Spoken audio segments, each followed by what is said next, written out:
people are complaining about something like about any policy, they should at least try to reverse it. Now, on the proposed bus, electric bus to be run by the State government, in fact, it's a good woman, and it's the right step in the right direction. But what of this temporary supply of power? So we now have a situation, let's say we now have a situation where there is focus coming from Ibadan to Rua, and along the road, the power fails, and there's no electricity in the Rua. So that means there's something considerable has to be done. And it should not be limited to Ibadan. It should cut across all the state and all the local government. Thank you, Dr. Olabugu from Alata. Thank you very much, Dr. Olabugu. Thank you, Dr. Olabugu, for your concern regarding the electric buses. But I guess before a bus embarks from such a journey from Ibadan to Rua and back, it would have been fully charged and would have been sufficiently charged for that journey to and through. And I guess there will also be electric power stations where the buses will be recharged along the different routes.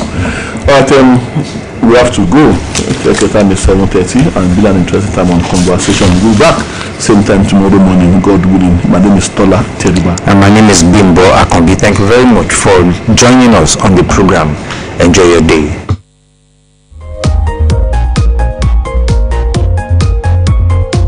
Conversation.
To the TGIF edition of Sportit Bit on Oluyole FM 98.5, and of course I'll be your host for today, Oluwatoyinka.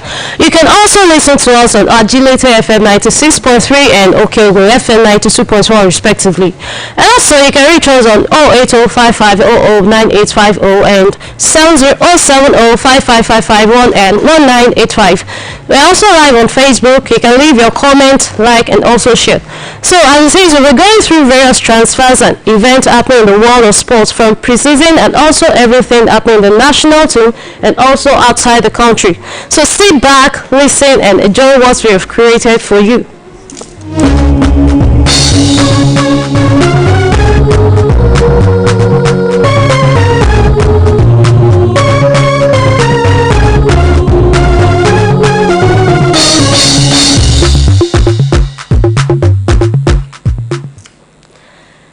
We're going to start off with the Southwest 4x4 Handball Championship.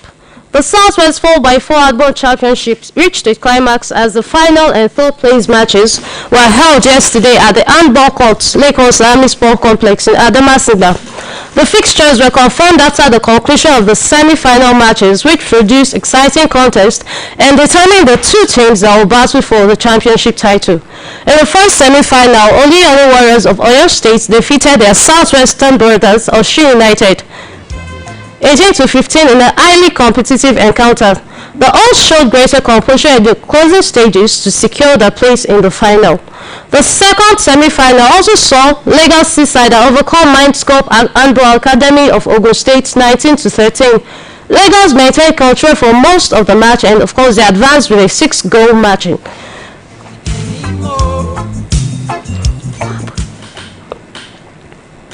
For the third place result, The race for the third place at the Southwest 4x4 Handball Championship, it produced one of the most dramatic matches of the tournament as Oluyole United Handball Club defeated Mindscope Handball Academy on penalties after a thrilling 19-19 draw in regulation time. The Oluyole United started strongly and looked set for victory, but Mindscope fought back courageously to level the score at 19-19 by the end of normal time. With the match ending in a draw, the third place contest was decided through a penalty shootout. In a shootout, Oluyole United held their nerve and converted 4 penalties, while Mindscope managed 3, giving the Oluyole side a 4-3 penalty victory and securing the bronze medal position in the championship.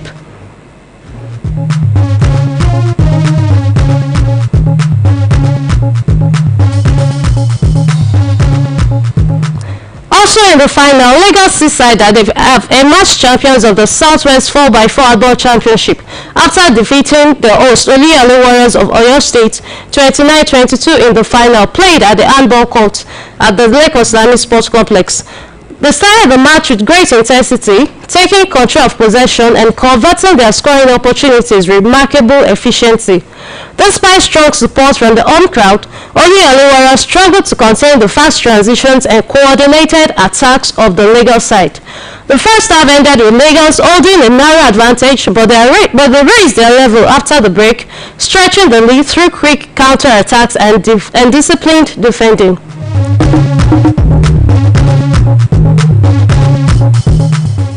Oluyole Warriors showed determination and fought to reduce the deficit, but Lagos Seaside maintained their composure and closed out the game with a convincing 29-22 victory.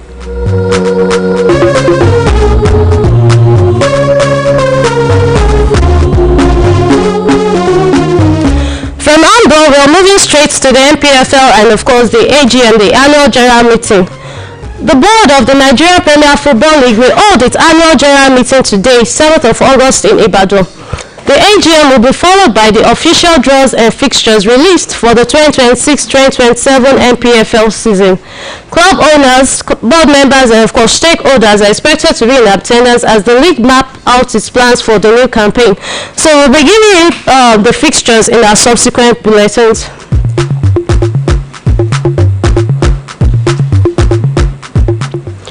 Also, we'll head straight to Value Jets Pre-Season Cup as the Nigeria's pre-season football tournament Value Jets will kick off on Sunday, August 9, and it will end on August 16 at the Remo Star Stadium in Ikenne, Ogun State. The tournament features a new format with 9 clubs playing a single league phase before the top 4 advance to the semi-finals.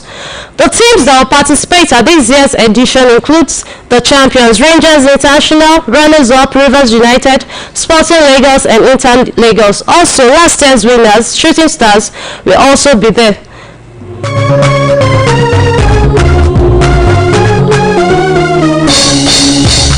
And from the Value Jets to one MPFL player. Shooting Stars have reached an agreement in principle with Egyptian club Modern Sport FC for the transfer of Ismail Ayodele, as it has been confirmed.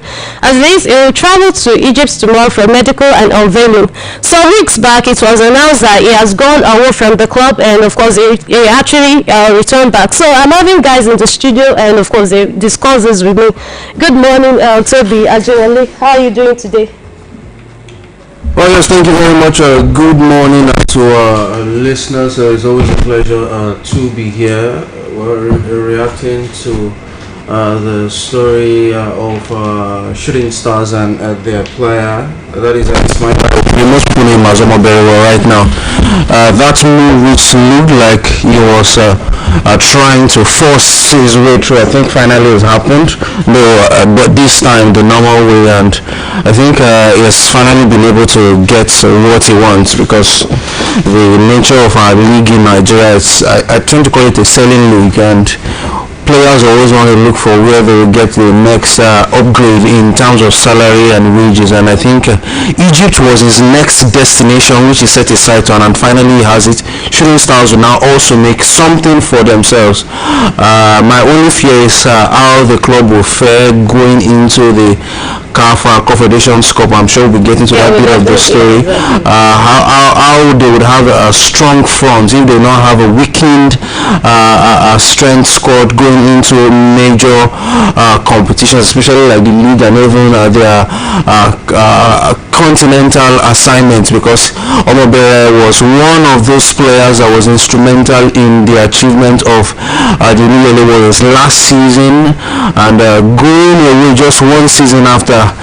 Well, we can only imagine how Shooting Stars will fare, but wishing both player and club all the best. Yeah, wishing both player and club all the best. From there, we'll move straight to the Flying Eagles. As the Flying Eagles coach, that's talking about the under-20 national team coach, Abdul Maikaba.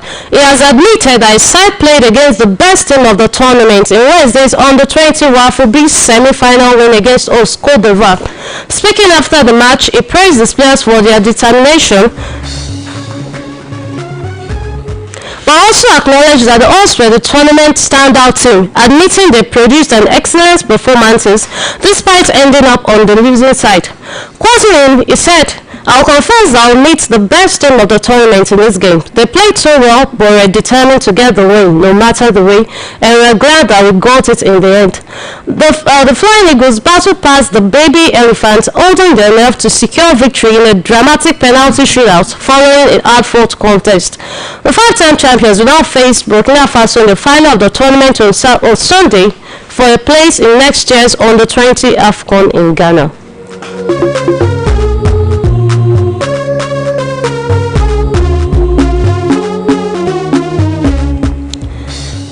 From the Flying Eagles down to the Super Falcons. The Super Falcons played out an 8-goal thriller game against Egypt. It was Agbabola Azizat Oshoala that scored the first goal through a spot kick, followed by substitute Gift Monday in the 41st minute. Uchenna Kanu added the third goal, followed by Christy Ucheibe and then Joy Omewa, who got her first goal of the competition. The captain, Rashidat Ajibade, added the sixth goal for the team through a spot kick too, and they will now have to face the indomitable Lionesses of Cameroon. There's an update on that, as the federal government they've said that they wanted to that they'll give them 40 million naira for their performances against Egypt. How are you going to react to that? For the performance of them, it depends on how you look at it, because these girls are professionals, so irrespective of what they are promised or what they think they will get, I'm sure they will be getting their daily allowances, they should get their match bonuses and the like. So any extra promise maybe should be an extra motivation, not necessarily what they need to make sure that they get the job done. Also, when you also look at how they have fared so far, when you look at their past performances, 10-time African champions is no fluke.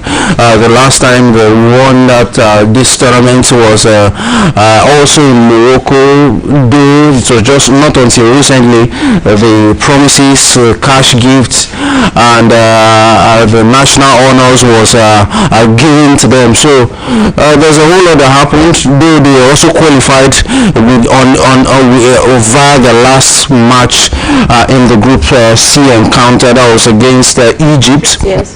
So they have their sights set on the World Cup, and I think that is the most important thing right now. Get to the World Cup, and that will mean a semi-final ticket. Yeah, exactly. So all the best of luck to the girls. As it is, the quarter-final matches will start tomorrow, and as it is, the host Morocco, they'll slug it out with Bayana, turning of South Africa tomorrow. And Ivory Coast will also face Algeria. Then on Sunday, the indomitable Lionesses, they'll face the Super Falcons of Nigeria, and of course, the last but not the least, debutants Malawi, they'll slug it out with Ghana.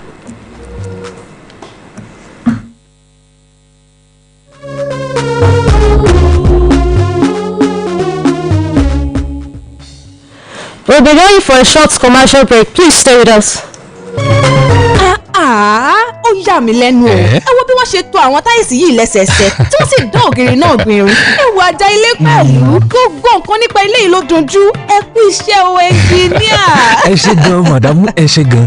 Ṣé sọ pé àwọn ọmọ orílẹ̀-èdè Nàìjíríà tí wọ́n jẹ́ oníṣẹ́ ọwọ́ ni wọ́n ṣe gbogbo iṣẹ́ ribiribi yìí? Bẹ́ẹ̀ ni màdàmú, gbogbo iṣẹ́ mi mo máa ń fá fún àwọn oníṣẹ́ ọwọ́ orílẹ̀-èdè Nàìjíríà tí wọ́n ti kọjá nínú ètò ìdánilẹ́kọ̀ọ́ fún àwọn oníṣẹ́ ọwọ́ àjọ Industrial Training Fund tí a mọ̀ sí SUPA. Àbájọ ẹ ṣeun tí ẹ fi àwọn oníṣẹ́ ọwọ́ tí wọ́n gba ìdánilẹ́kọ̀ọ́ tí wọ́n sì ní ìwé ẹ̀rí SUPA kọ́ ilé mi. Kò tọ́pẹ́ rárá máa kò tọ́pẹ́. Ìwọ náà lè di oníṣẹ́ ọwọ́ tó ní ìwé ẹ̀rí SUPA pẹ̀lú ìmọ̀ àti ọpọlọ tó kárí ayé. Ẹ kàn sí www.itf.gov.ng tàbí kẹ́ ẹ lọ sí èyíkéyìí nínú ọ́fíìsì ITF tó bá súnmọ́ yín jùlọ. SUPA nínú iṣẹ́ àwọn oníṣẹ́ ọwọ́ Nàìjíríà sunwọ̀n sí fún àwọn iṣẹ́ tó SUPA.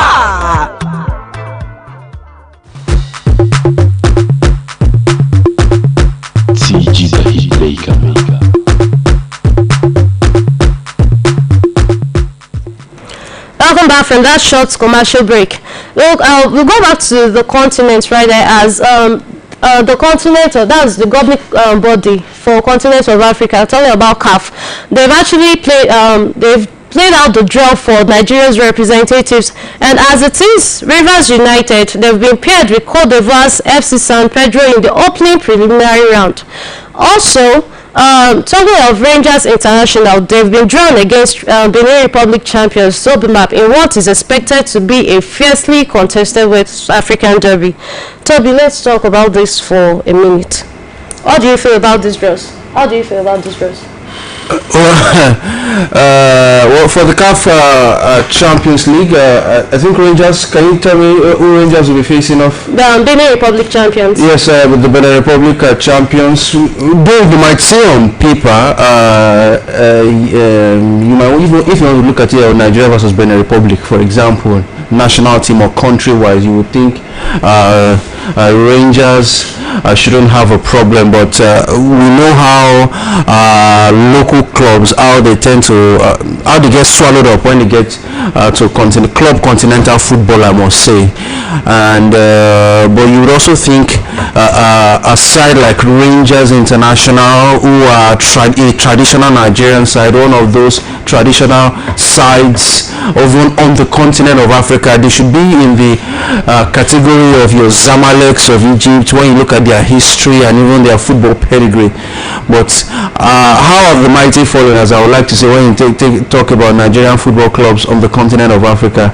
And it will take a huge effort for them to write off this, shall I say, somewhat bad reputation that they've built over the years. But they'll have another chance for them to lay claims for themselves. That is having, and it will be good for Nigerian football, because over the years, coefficients on the continent is being threatened. Yeah. Fine, we still have 4 teams still representing Nigeria, 2 from the CAF Confederations Cup, 2 in the CAF Champions League. But if our size consistently crumble on the continent, we might have that risk of being reduced to 3, maybe even being reduced to 2 or even 1 at some point. As it is, we're actually having 2.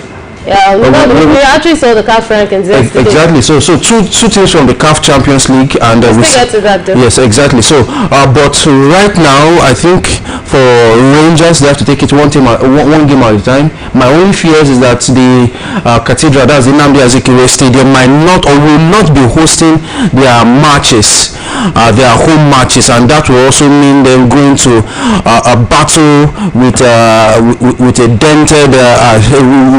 With a dented effort, because they might not have the complement of that fans from Enugu and the likes. But irrespective of what it happens, the players are professionals. Their head coach Fidelis Elechukwu also has gained ample experience with Rangers and even with the national team, so he's also well traveled. So you'd expect him and his charges to control their matches. At least the last MPFL title they won, that was last season. They won it away. That was in Lagos, in a game that had a whole lot of intrigues, because they won the league on the last day. So if they can control their fixtures, they are traveling home and away, if they can control it, maybe just maybe we would have a side that will qualify for the group stages of the CAF Champions League, but it's going to be a very, very arduous task. You know what, I want to pause your thoughts for a moment. Then after we come back, we'll talk about Shooting Stars'